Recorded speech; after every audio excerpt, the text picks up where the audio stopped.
Après tout, je suis con. Après tout, si, il faut. Il faut!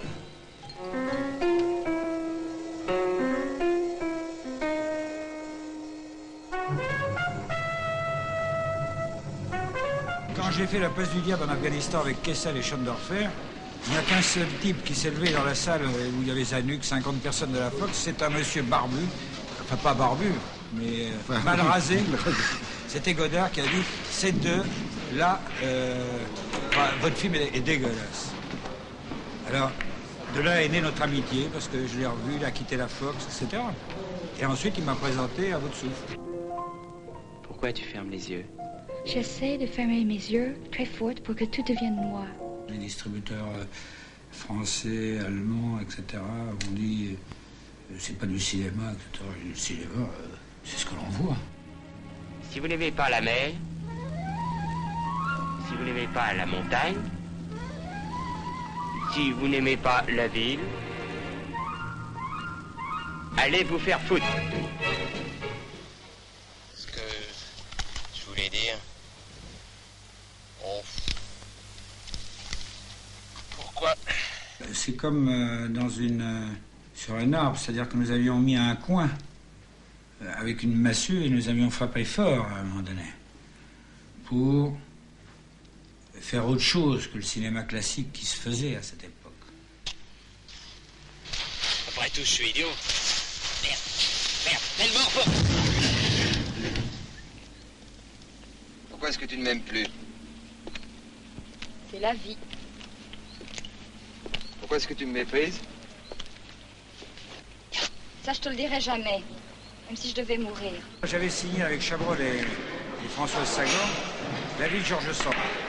Et Sagan et Chabrol travaillent. Un jour, il m'appelle. Il me dit, écoutez, Georges Sand est souvent malade, etc. Nous ne sommes pas inspirés par ce sujet. Moi, j'avais signé tous les accords avec les distributeurs, enfin, tout mon travail de producteur. Et ils m'ont proposé de faire Landru. Cette cuisinière est bien exiguë, mon chéri. Qu'est-ce que vous dites? Je disais que cette cuisinière est bien exiguë, mon chéri. C'est justement ce que je me disais. Les idées, ça coupe pas les rues, ni le talent non plus. Tout le monde peut faire du cinéma. Si on connaît le 180 degrés ou si on connaît un certain nombre de règles. Le problème, c'est d'avoir du talent. 2 millions, ça te va? Je te laisse même les bijoux, si tu veux. Ta gueule. 5 millions?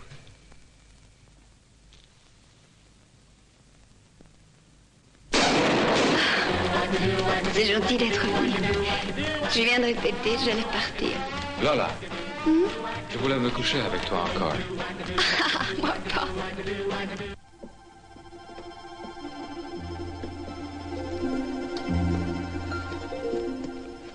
Comment vont les petits chats? Madame, c'est monsieur. J'ai indiqué que les 3 sujets principaux de mes films sont l'amour, la religion et la guerre. Et quelquefois la distraction, si Dieu veut. Et Rivette a été amené, en fin de compte, par Godard. Tout cet ensemble de jeunes metteurs en scène que vous avez remarqué, c'est Jean-Luc qui vous les a apportés parce qu'il les connaissait mieux que personne. Mon enfant, vous êtes possédé du démon. C'est lui qui vous fait parler, voyez dans quel état vous êtes. Non, madame, il ne me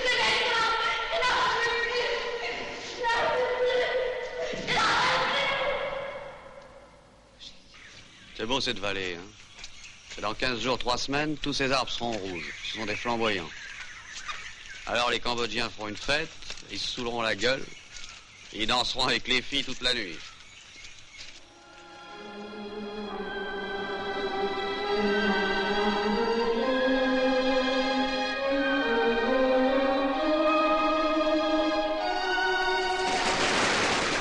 Merde. Où est la pépétresse? Où est Meunier? Dans l'arbre, mon adjudant-chef. Descends de vitesse. Tu vas te faire moucher là-haut. Attention, il y a de l'eau! Respire!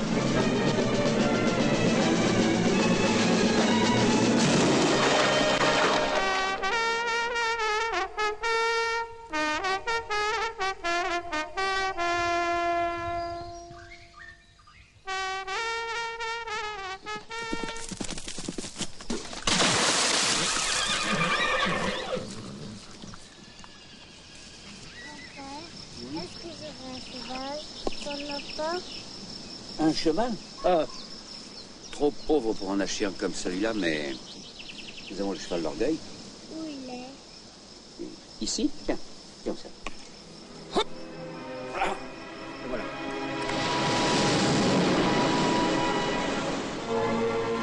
Le public ignore quelquefois certains personnages qui ont permis à ces films d'exister. Ce sont les producteurs. Ce ne sont pas toujours des gros monsieur à cigare. Ce sont souvent des fous de cinéma et de vrais créateurs. Ce sont des gens qui, avant de penser à l'argent, ont l'art de réunir des talents, de mettre ensemble des cinéastes, des auteurs et des interprètes. De ces mariages quelquefois explosifs naissent des films qui portent leur marque. Ce soir, nous voulons rendre honneur à un très grand producteur français, Georges de Beauregard.